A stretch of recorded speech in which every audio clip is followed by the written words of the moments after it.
कि तुम जातिवाद से तोड़ोगे, हम राष्ट्रवाद से जोड़ेंगे। तुम जातिवाद से तोड़ोगे, हम राष्ट्रवाद से जोड़ेंगे।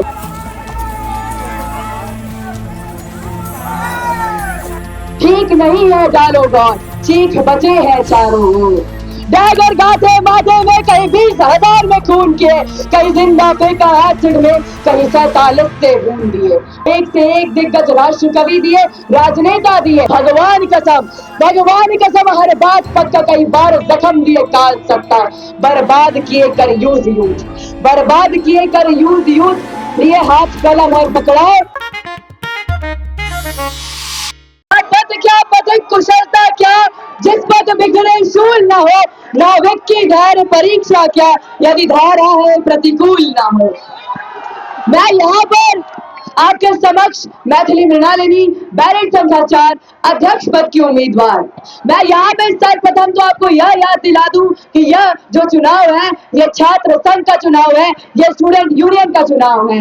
इसे बेवजह पॉलिटिसाइज करके नेशनल लेवल से जोड़ करके जिस तरीके से डाइवर्ट करने की कोशिश की जा रही है, हम उसकी कठोर से कठोर निंदा करते हैं। और आपके लिए केवल इतना कहना चाहते हैं कि तुम जातिवाद से तोड़ोगे, हम राष्ट्रवाद से जोड़ेंगे। तुम जातिवाद से तोड़ोगे, हम राष्ट्रवाद से जोड़ेंगे। खैर, हमारी पॉलिसी है not to defend anyone, neither to defame anyone. We are here for our students. हम यहाँ पे छात्र संघ के लिए हैं, छात्राओं के लिए हैं और छात्रों के लिए हैं। आपको यह याद दिला दें कि 1 अक्टूबर 1917 जब इस विश्वविद्यालय की स्थापना हुई, तब से लेकर आज तक गंगा के तट के किनारे यह सभ्यता का परिचायक है। यह एक सभ्यता को अपने अंदर लिए हुए ध्वजवाहक के रूप में आगे बढ़ता चला जाता है। यह वही यूनिवर्सिटी है, यह वही विश्वविद्यालय है जिसने ना जाने कितने सालों से एक दिग्गज राष्ट्र कवि दिए, राजनेता दिए, एमिनेंट पर्सनालिटीज दी, आईएएस दिए, आईपीएस दिए। आज पटना साइंस कॉलेज के जिस परिसर में हम खड़े हैं, उसने ना जाने कितने आईएएस आईपीएस दिए, लेकिन आज क्या स्थिति वही है? नहीं है। आज कहीं ना कहीं हमारी विश्वविद्यालय की जो गरिमा है वो खंडित हो रही है, जो महिमा है वो खो रही है। और आज अखिल भारतीय विद्यार्थी परिषद इसी खो रही गरिमा के पुनरुत्थान के लिए एक आह्वान करता है, अपने छात्रों से यह गुजारिश करता है कि this time rise above any casteism, any favorism, any biasness and vote with rationality। अपनी पूरी परिपक्वता के साथ वोट करें और एक ऐसी कैंडिडेट को वोट करें जो कि सच में आपके लिए बदलाव ला सके। आपको हम यह बता दें कि इस विश्वविद्यालय में 60% से ज्यादा केवल लड़कियां हैं, लेकिन फिर भी इतने सालों के इतिहास में आज तक एक भी महिला अध्यक्ष नहीं आई। क्या यह दुर्भाग्यपूर्ण नहीं है? यहाँ पर हम एक जेंडर न्यूट्रल स्टांस लेते हैं और आपसे फेवरेटिज्म की उम्मीद नहीं करते। केवल इतना कहना चाहते हैं कि यह जो प्रत्याशी आपके समक्ष खड़ी है, उसके सामने अलग अलग फील्ड, अलग अलग जॉनर्स का एक्सपीरियंस है, एक्सपोजर है, और इन्हीं सबको एक साथ लेकर हमको इस यूनिवर्सिटी के लिए काम करना है। इस यूनिवर्सिटी में काम करना है, चाहे वो मुद्दा सिक्योरिटी का हो, छात्रावास खुलवाने का हो, जेंडर इक्वालिटी का हो, हमारी बहनों को वेंडिंग मशीन लगवाने का हो, या फिर उनकी सेफ्टी का हो।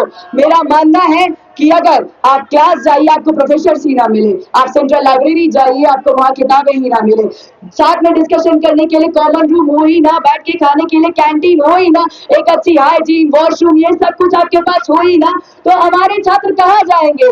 यह उनकी व्यवस्था है और यह हमारा दुर्भाग्य है कि इन सारे कारणों से त्रस्त होकर कहीं ना कहीं इसी कारण से इस कैंपस में अराजकता, गुंडागर्दी बढ़ती जा रही है। एक सेफ और प्रोटेक्टेड एनवायरनमेंट की हमारी जो मांग है, गुंडागर्दी के खिलाफ हमारी जो यह आवाज है, ये एक जेंडर न्यूट्रल स्टांस के साथ न केवल हमारी छात्राओं बल्कि हमारे भाइयों को भी उतना ही सहयोग करेगी, क्योंकि हमारे भाइयों के कंधे पे भी रिस्पॉन्सिबिलिटी है अपने घर को चलाने की। हम जानते हैं कि वो अपने फ्यूचर के साथ खेलना नहीं चाहते। ठीक नहीं है डालो गौर, चीख बचे हैं चारों ओर। डैगर गाथे माथे में, कहीं 20,000 में खून किए, कहीं जिंदा फेंका एसिड में, कहीं 47 से खून दिए। भगवान कसम हर बात पक्का, कई बार जख्म दिए काल सत्ता। बर्बाद किए कर यूज यूथ, लिए हाथ कलम और पकड़ाए कट्टा। हम इसके खिलाफ है। हम चाहते हैं कि यूनिवर्सिटी में हम लोग स्किल डेवलपमेंट की बात करें। आज हमारे छात्र जो हैं वो इधर उधर दर बदर भटक रहे हैं। क्यों? इसीलिए नहीं कि अनएम्प्लॉयमेंट है, इसीलिए कि अनएम्प्लॉयबिलिटी है, क्योंकि उनके पास स्किल एजुकेशन है ही नहीं। हमारी यूनिवर्सिटी उन्हें स्किल एजुकेशन के नाम पे क्या प्रोवाइड कर रही है? CBE, choice based education system के होने के बावजूद हम आपसे पूछना चाहते हैं कि क्या आपके पास कोई चॉइस है? नहीं है। एसी, फैक्ट, सेट, इन सारे सब्जेक्ट्स में क्या आपको प्रोफेशंस मिल रहे हैं? नहीं मिल रहे हैं। हमारी दरख्वास्त रहेगी कि प्रोफेसर की वैकेंसी को बढ़ा जाए। साथ ही साथ इस कैंपस में मेंटेनेंस की जरूरत है, मेंटेनेंस स्टाफ की जरूरत है, छात्रावासों को वापस से खुलवाने की जरूरत है, और जो अनाधिकृत रूप से प्रशासन का प्रवेश है छात्रावासों में उसे भी रोकने की जरूरत है, क्योंकि प्राइवेसी कुछ होती है और हमारे स्टूडेंट्स के लिए होती है। मैं बस इतना कहना चाहती हूँ कि इस बार पहली बार है that we are in the condition to create a history in the entire history of Patna University. We demand your vote, we demand your support. मैं उस परिषद से हूँ, मैं आपको बता दूं, जो इस विश्व का सबसे बड़ा परिषद है। मैं उस परिषद से हूँ जिसने रात दिन सुबह शाम केवल और केवल छात्राओं के लिए और छात्रों के लिए काम किया है। मैं आपको बता दूं, इस परिसर में खड़े होकर जो लोग तमाम तरह की गुहारें लगा रहे हैं, आपकी ही आवाज बनने के लिए आपसे ही समर्थन चाह रहे हैं। यह बता दें कि यह छात्र संघ का चुनाव भी उसी परिषद के कारण हुआ है। यही के कार्यकर्ताओं ने भूख हड़ताल की, तब जाकर के यह छात्र संघ का चुनाव हो रहा है। और इसलिए जरूरी है कि इस बार हम लोग एक ऐसी पार्टी को वोट करें जो सच में आपके लिए काम करना चाहती हो।